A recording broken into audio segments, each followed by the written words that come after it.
오늘 강의는 예수 안에서 사랑의 눈이 떠진 자의 삶. 지금 1강에서 모세의 영적 상황을 통해서 모세가 이집트의 왕자로 성장할 때도 선악과 먹은 상처 주고 상처받은 영적 상태로 선악과 먹은 눈이 밝아져서 결국은 애굽인과 히브리인이 싸울 때 애굽인을 쳐 죽였구나. 우리도 그러잖아요. 한 사람 편을 들면 한 사람은 죽이는 거예요. 자녀도 편견적인 사랑을 하면 한 자식은 죽이는 것입니다. 그렇구나. 그런데 그 모세가 시내산 시기에 또 네 지파에게 칼을 들려줘서 형제, 이웃, 자식까지 3,000명을 죽였다는 거 아닙니까? 그렇게 살인자의 현장이 되었는데 또 하나님이 그가 백성들을 이끌다가 무리바의 반석 사건에서 또다시 불의 눈이 떠진 거예요. 백성들의 허물을 보고 내가 너희를 위하여 반석에서 물을 내랴 이러지만 하나님은 원망불평하는 그 백성들에게 물도 주고 짐승들까지도 물을 줬다는 거죠. 할렐루야. 그러니까 내가 원망불평하는 사람들 보면 저 사람은 구원받지 못하겠어 하지만 하나님은 한 영혼도 잃어버리는 것이 아버지의 뜻이 아니라는 것입니다. 맞죠? 그래서 우리가 모세의 생애를 통해서 불의 눈이 떠진 결과를 우리가 보게 되지는데 그 모세의 결말이 어떻게 됐습니까? 민수기 20장 12절에서 하나님께서 아론과 모세를 불러 세우고 하시는 말씀이 첫째, 너희는 믿음이 없다라고 그러잖아요. 원망불평하는 백성들을 누가 인도한다? 하나님이 호렙산까지 인도를 하면 네가 나를 섬기는 것처럼 애굽에 있는 저 백에서 이끌어내는 이스라엘 백성들도 나를 섬길 거다. 내가 너를 보낸 증거다. 라고 출애굽기 3장 12절에서 말씀했잖아요. 근데 모세가 그걸 믿었어요? 못 믿고 중간에 그렇게 한 결과가 너는 믿음이 없다. 두 번째는 거룩함을 나타내지 못했다. 그러니까 참 지도자가 좀이라도 격동받으면 결국은 거룩함을 나타내지 못하는 거죠. 그러니까 세 번째는 뭐라고 합니까? 그 백성들을 총회에 인도하지 못한다는 거예요. 족과 꿀인 가나안 땅으로 인도하지 못한다는 거죠. 그러니까 신명기 3장 26절에서 모세가 무슨 기도를 하냐면 그 하나님이 그 족과 꿀이는 그 레바논이 있는 그 땅으로 나를 인도해 달라고 기도를 해도 하나님이 다시는 그 일로 기도하지 말라 그랬어요. 너는 그 백성들 이끌고 족과 꿀인 가나안 땅 정복자가 된다 안 된다? 안 된다는 거죠. 그러니까 다시는 그렇게 하지 말라는 거예요. 그래가지고 제가 그 말씀을 통해서 신명기 3장 26절에서 모세가 기도하는 걸 봤어요. 그 기도한 결과가 원망하는 거예요. 이스라엘 백성들에게. 너희 용고 때문에 하나님이 내 기도를 들어주지 않았다. 그러니까 민수기 20장 12절에서 하나님이 그에게 그렇게 말씀을 하셨는데도 모세가 자기 죄를 봤어요? 못 봤어요? 못 본 거예요. 그래서 바리새인 기도를 드리니까 하나님이 그 기도를 받지 않으셨고 또 너희의 연고 때문에 하나님이 내 기도를 들어주지 않았다라고 말을 하잖아요. 저는 그 말씀을 보면서 야, 나 때문에요 하고 사는 게 하나님의 은혜다. 할렐루야. 어떤 일이 있어도 나 때문에요 하고 살아가는 게 하나님의 은혜다. 그래서 정말 우리가 하나님의 이 은혜를 우리가 체험하면서 모세도 이런 시기로 결국은 바리새인 기도를 드리고 너희 연고 때문에 하나님이 내 기도 들어주지 않았다고 백성들을 탓했지만 결국은 누구 때문이었어요? 모세 자신 때문이었던 거죠. 그럼에도 불구하고 하나님이 죽음 직전에 가난을 바라보고 죽었다. 이 말이 죽음 직전에 오른편 강도의 은혜를 입은 거예요. 내가 십자가에 못 박힌 것은 내 죄 때문이구나. 그러니까는 하나님 보좌가 보이는 거죠. 그래서 야, 내 죄를 보고 구속의 주를 보는 게 이게 적각거리는 가난 땅에 바라보고 죽는 은혜구나. 아멘. 저는 이제 모세의 생애를 통해서 그것을 깨닫게 되었고, 또 어제 우리가 누구의 생애를 공부했죠? 광야의 시험의 원인이 무엇 때문이라고 합니까? 이 보는 눈 때문이다. 그래서 사울에게도 세 가지의 눈이 있었다. 예? 살기가 등등했던 눈. 율법에 의해 포로된 눈이죠. 그래서 성령이 임하니까 보지 못하는 눈. 아나니아의 종을 통해서 안수를 받으니까 신령한 눈이 떠지잖아요. 눈의 비닐이 벗겨지고, 그리고 나니까 성령 충만하고 음식을 먹고 강건해졌더라 그래요. 우리가 하나님의 말씀을 먹고 영적으로 강건한 삶이 우리에게 이루어져야 되죠. 그러다가도 바울도 또 로마서 7장에서 율법의 저주 아래 있는 자신을 보게 되는 거예요. 그래서 한 법이 또 주장하다가 또 다른 법, 생명의 성령의 법을 깨달은 그가 두 법이 자신의 안에서 싸워서 하나님의 의를 이루지 못하는 걸 보고 탄식하다가 로마서 7장 25절에서 마음의 법이 하나님 법으로 바꿔진 거죠. 할렐루야. 그러니까 어떤 눈이 떠졌을까요? 이제는 사랑의 눈, 생명의 눈이 떠져서 예수 안에는 결코 정죄함이 없다. 정죄함이 없는 사랑의 계명에 순종하여서 육신을 따르지 않고 영을 쫓는 모세의 사역을 보게 되어집니다. 그래서 모세는 어떤 사람이었다? 사람에게 배운 게 아니다. 삼일째 하나님의 은혜로 된 사도 그러죠. 예? 예수 그리스도로 된 사도. 우리가 이렇게 지금 말씀을 들어요. 아무리 첫사랑의 복 말씀을 들어도 삼일째 하나님이 나에게 역사해 주지 않으면 양식이 된다 안 된다? 안 되는 거예요. 지식으로 머물러 있는 거야. 그러면 언제 양식을 우리가 얻을 수 있느냐? 광야의 시험이라고요. 시험이 올 때 낮추기 위함이다. 순종의 여부를 알게 하기 위함이다. 떡으로만 사는 것이 아니라 여호와 입으로 살 줄 알게 하기 위함이다. 라고 신명기 8장 1절에서 3절에 광야의 연단 이유를 말씀해 주셨잖아요.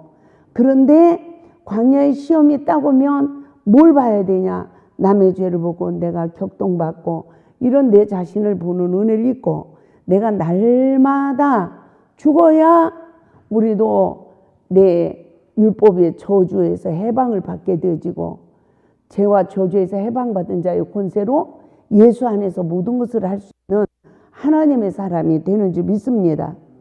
그래서 그 영적 상황을 요셉의 삶이 주는 교훈을 통하여서 예수 안에서 사랑의 눈이 떠진 자의 삶의 결말을 우리가 이 시간에 같이 공부해 보도록 하겠습니다. 창세기 45장 5절을 말씀을 봅시다. 창세기 45장 5절. 당신이 나를 이곳에 팔았다고 해서 근심하지 마소서, 한탄하지 마소서. 하나님이 생명을 구원하시려고 나를 당신들보다 먼저 보내셨나이다. 요셉의 형제들에게 미움을 받고 노예로 팔려가죠. 그리고 또 이성의 시험을 통해 가지고 옥생활을 하게 됩니다. 그런데 그 옥생활에서 떡 맡은 관원장, 술 맡은 관원장의 꿈을 풀고 나니까 하나님이 어떤 은혜를 주느냐? 바로의 꿈을 푸는 은혜를 주셨어요. 그게 과연 무엇일까요? 왜 우리가 요셉처럼 노예로 팔려가고 또 이성의 시험을 이겼는데도 옥에 갇히는 누명을 쓸까요? 따라서 합니다. 정죄하기 때문이다. 정죄하기 때문이에요. 그래서 시험받는 원인이 다 나에게 있음을 요셉이 어떻게 깨달았을까요? 옥에서 요셉은 어느 곳에든지 겸손하고 충성된 자였어요. 그래서 술 맡은 관원장의 꿈을 푸는 은혜를 입은 거야. 또 떡 맡은 관원장의 꿈을 푸는 은혜를 입었어요. 저는 여기에서 야, 내가 떡 맡은 관원장이네. 율법이 저주가 돼 있는 영적 상태네. 그런데 흰떡 세강줄이가 율법 상징하는 거예요. 근데 그 위에 구운 떡이 있대요. 근데 그 구운 떡을 새들이 와서 싹 먹어버려. 우리는요, 관계 속에 시험이 오면 시험을 이깁니까? 시험에 넘어져서 그 영혼을 사랑할 힘을 다 잃어버립니까? 잃어버릴 때가 많죠. 그 시간은 나도 원수에게 생명을 줄 수 있는 떡을 원수 마귀가 싹 뺏어가 버리는 거예요. 그 율법의 의만 살아 역사하는 거야. 그래가지고 내가 영적으로 죽는다는 것을 깨달아야 되는 거죠. 저는 이게 딱 깨달아지는 은혜를 주시더라고요. 이게 딱 깨달아지는 은혜를 주시니까 술 맡은 관원장에 축복이 주어지는 거예요. 포도나무에 가지가 세 가지가 나오죠. 포도나무는 예수님이죠. 이 세 가지는 뭘 상징하죠? 가지는 우리야. 근데 삼일째 하나님의 은혜가 임한 가지리니까요. 뭐를 알며? 내가 율법의 떡은 세강줄가 있지만 내가 말씀으로 내 죄를 보고 십자가에 죽어서 얻은 구운 떡은 얼마 안 돼.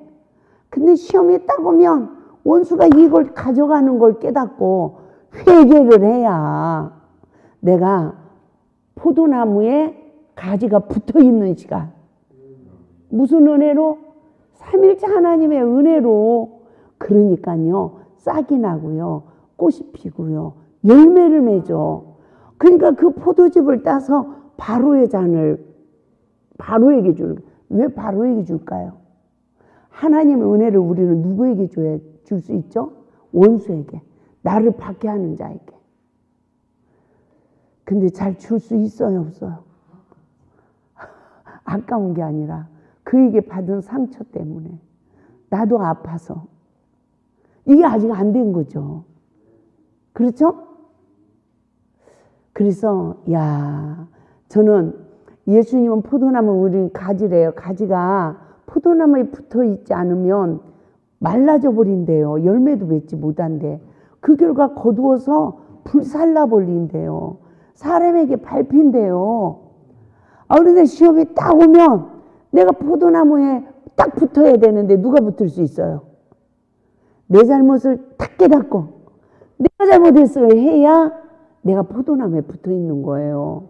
조금이라도 내 의가 살아서 역사하면 그 시간들이 원수 마귀가 구운 떡을 먹어버리는 시간이 돼가지고 나중에는 그 은혜가 싹 소멸되면 부부지간에도 이혼합시다. 그리고 당신 얼굴도 쳐다도 보기 싫소. 이렇게 되는 거죠. 예? 그럼 누가 잡히는 거예요, 마귀한테? 내가 잡혀서요. 내가 떡 맡은 관원장처럼 창대에 매달린다니까요. 그건 뭐가 뜯어먹어요? 내 인생을. 새들이 와서 뜯어먹어. 원수 마귀가 내 인생을 먹어버린다니까요. 참요, 어쩌면 하나님이 말씀이 어쩜 그렇게 나를 다 조명해주고 다 파헤쳐서 나를 알게 해주는지. 맞죠? 요셉이 노예로 팔려가고 이성의 시험을 받고 옥에 갇힌 그 모든 것이 누구를 위함이래요? 형제들을, 이스라엘을 구원하기 위함이래. 그러니까 우리의 인생의 여정을 뒤돌아봐요. 저도 이 세상에 태어나서 그냥 팔리는 삶을 살아온 것 같아. 다 잃어버리고. 그런데 다른 사람보다 내가 먼저 기도원의 어려움도 겪고 교회도 깨지고 이런 시련을 겪었는데 하나님은 양식을 곳간에 쌓는 복을 주셨잖아요.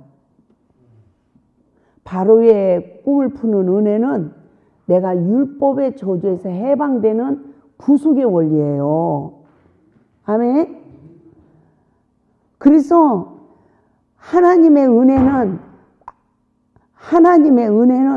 반드시 뭐가 먼저 와요? 풍년이 먼저 와. 풍년. 하나님이 은혜를 먼저 줘. 그러고 나면 흉년이 와. 흉년이 오는데 이 흉년이 풍년을 삼켜버렸어. 근데도 여전히 흉악한 거야. 에? 이게 바로의 꿈이잖아요. 저는 그 큰 은혜를 처음 사랑을 잃어버린 시기 그걸 다 삼켰는데 그리스도인들의 모습이 여전히 흉악한 거예요. 맞죠? 여전히 흉악한 거야. 이것을 깨닫고 풍년의 시기에 곳간에 양식을 쌓아야 된다. 그래야 흉년의 시기에 양식을 나눠주는 자로 쓰임을 받는다. 할렐루야. 그러니까 우리가 하나님의 말씀으로 뭘 봐야 돼요? 나를 보고 십자가를 통과해서 내 안에 양식을 준비한 자가 돼야 된다. 맞죠? 저도 이번에 그 죽병감리교회 집회를 갔는데 이제 마지막 시간이었어요. 예. 예루살렘, 새 예루살렘을 건축하라. 제가 그 제목을 그렇게 썼는데 편집하면서 마지막 시간이야. 그래서 무슨 설교로 마칠까? 아내들이여 성경 세 구절, 남편들아 성경 세 구절. 그래서 성령의 법을 성취하는 교회, 가정, 이것으로 마음의 성전을 짓는 원리로 이걸 내가 새벽 시간에 말씀을 마무리해야 되겠다. 이렇게 하고 딱 앉았어요.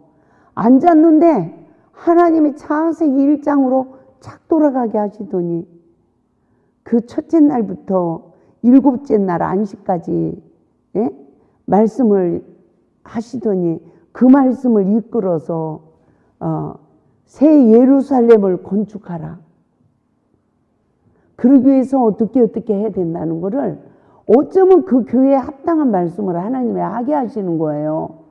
그러니까 원고 하나 없이 그 많은 말씀들이 줄줄줄줄줄 잘 나오는 거예요.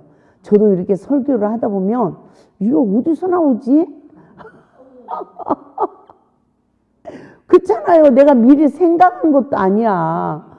그런데 앉으면 줄줄줄줄 나와. 나도 모르는 말이. 뭘 생각을 하고 무슨 말을 해야지. 이게 아니라 그냥 줄줄줄줄 나와요. 그 누가 하시는 거예요? 정말 성령님이 하시는 거죠. 그래서 참 하나님이 나로 많은 먼저 고통을 받게 하더니 지금 고통받는 분들을 인도하는 또 인도자로 하나님이 나를 사용하시네 이러면서 정말 감사하게 되었습니다. 그래서 우리 다시 한번 읽겠어요. 45장 5절 시작. 당신들이 나를 이곳에 팔았다고 해서 근심하지 마소서. 한탄하지 마소서. 하나님이 생명을 구원하시려고 나를 당신들보다 먼저 보내셨나이다. 할렐루야.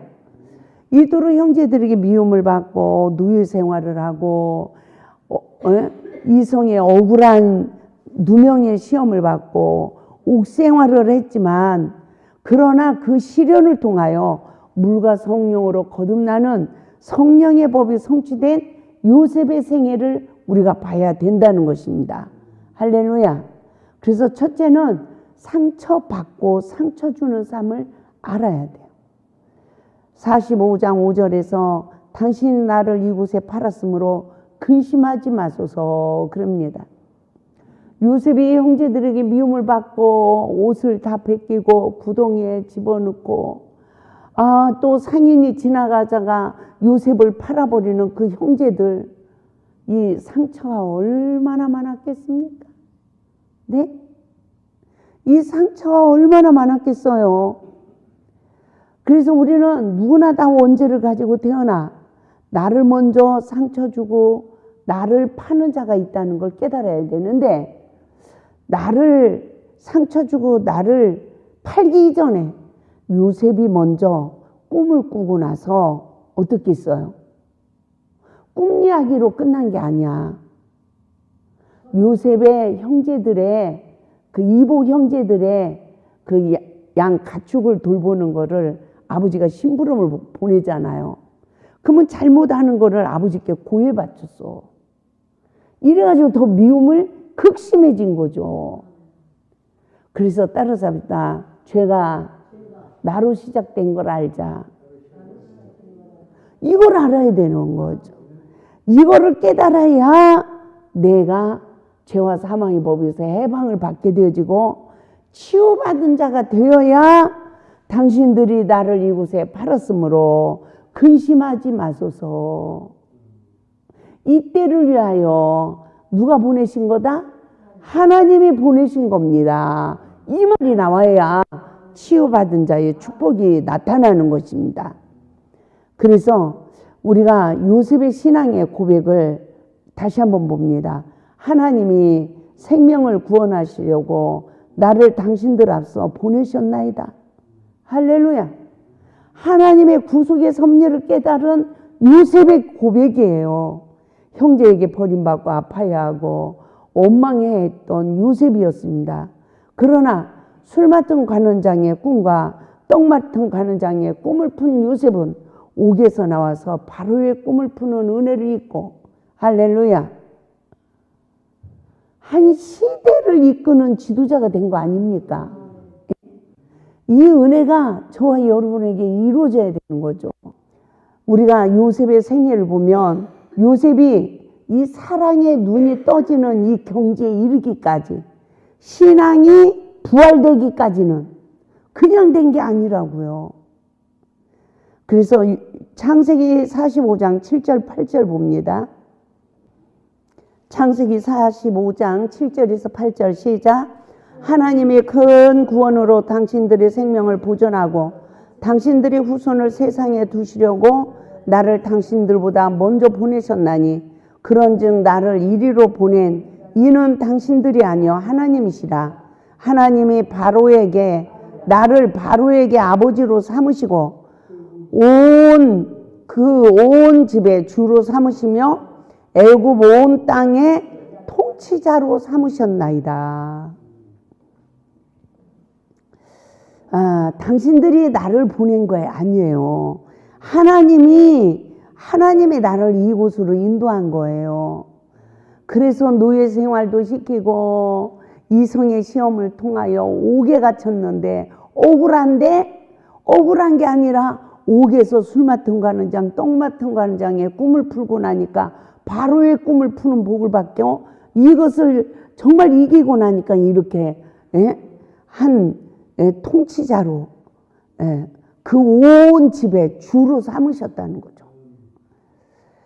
채색 옷을 입고 아버지의 심부름을 하며 이복 형제들의 허물을 고해바치고 꿈을 자랑하던 요셉의 영적 상태가 아니었습니다.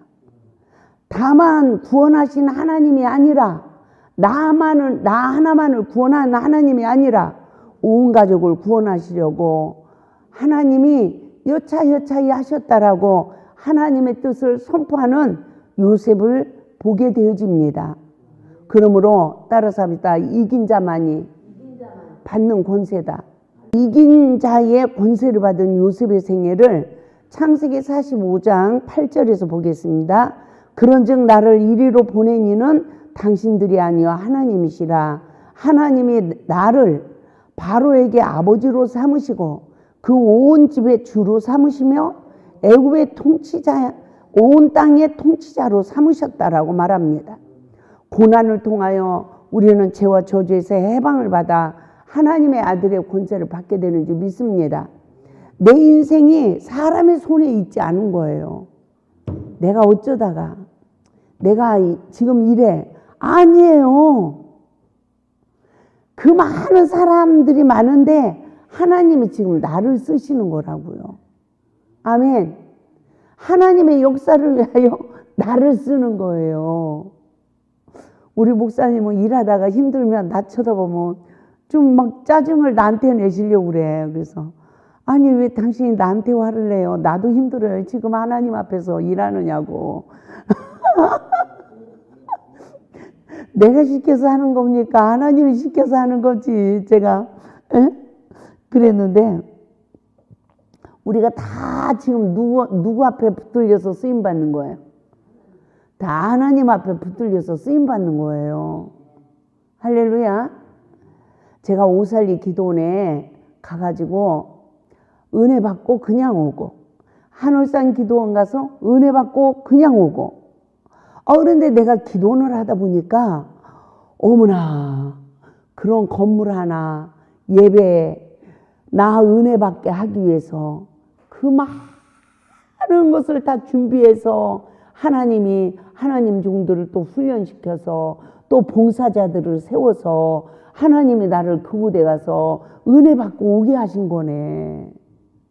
이곳에서도 한 성도들이 와서 은혜 받고 가는 게 그냥이 아니잖아요. 우리가 해보니까 알잖아. 그런데 나는 그때 감사를 몰랐네. 내가 그런 걸 헤아리지 못했네. 내가 여기서 해보니까 알겠네. 저도 저 숙소를 짓고 얼마나 힘든지, 하나님 도대체 저 건물이 뭐 나하고 무슨 상관이 있다고 나를 이렇게 힘들게 하냐고. 어찌하여 나를 이렇게 힘들게 하시면서 저걸 짓냐고. 이랬더니 그날 저 건물에 들어가서 잠을 자라는 거야. 그래가지고 하나님이 들어가 자려니까 제가 처음 이제 계시를 한 거지. 딱 들어가서 이제 잠을 잤는데 꿈에요. 그 창문 밖에 오시훈 전도사님 꽃밭을 만들어 놨잖아요. 근데 어제 힘이 없다는 그 꽃나무가 밤새 그 창문 정도까지 올라오게 자라가지고 꽃들이 쫙 펴 있는 걸 하나님이 보게 하시는 거야. 그 지금 누구를 살리려고 짓는 거예요? 영혼들을 살리려고. 그래가지고 제가 깜짝 놀랐어요. 그래서 하나님 그래요. 영혼들을 살리려고 그러시죠. 근데 우리 믿음이 딴 사람보다 더 좋으니까 우리를 봉사시키는 거예요. 딴 사람들 믿음이 더 약해서 은혜만 받고 가게 하고. 그래서 우리를 사용하시는 거예요. 아멘? 그래서 정말 우리가 이곳에서 준비되어지면 정말 요셉처럼 사랑의 눈을 뜨고, 할렐루야, 원수에게까지라도 하나님이 나를 먼저 이곳으로 보낸 것은 당신들을 살리려고 보낸 것입니다 라고 선포할 수 있는 귀한 은혜가 있기를 바랍니다.